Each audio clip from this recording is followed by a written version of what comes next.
Sa bawat gabing tahimik, tila nakalilimos ang ulan ng himbing na pahinga sa mga nagpapahinga sa mga bahay. Ngunit sa likod ng bawat patak na bumubulong sa mga bubong, may mga mata at katawan na gising. Hindi para sa pahinga kundi para magpatuloy sa laban ng buhay.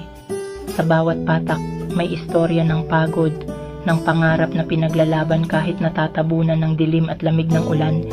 Habang nakayakap sa kumot ang ilan, may mga naghahanap ng silungan, nagtitiis sa lamig upang may maihain kinabukasan.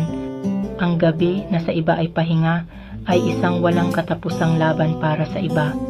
Kaya't sa bawat mahimbing na tulog, ipagpasalamat mo at alalahanin ang mga nagpapasa ng pagod at hirap, patuloy na lumalaban sa katahimikan ng gabi.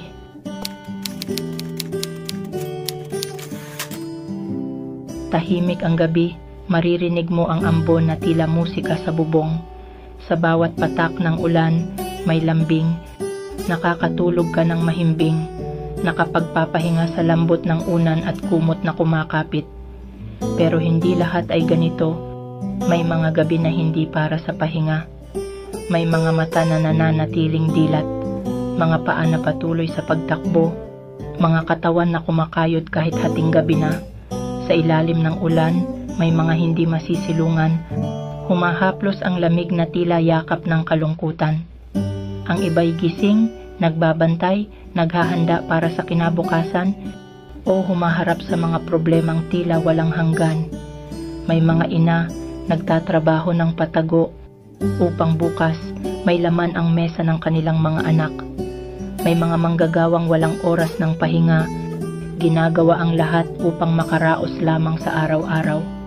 Habang ikaw, mahimbing ang tulog, ang iba'y binabangungot ng mga pangarap na tila hindi maabot. Ang gabi para sa ilan ay pahinga, ngunit para sa iba, ito'y panahon ng laban, ng hirap, ng pagdusa.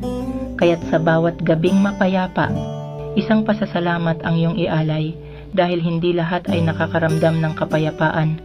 Alalahanin ang mga gabing puno ng takot at pagod na nararanasan ng mga hindi kasing palad. Hindi pare-pareho ang gabi. Ang iyong katahimikan maaaring bagyo para sa iba.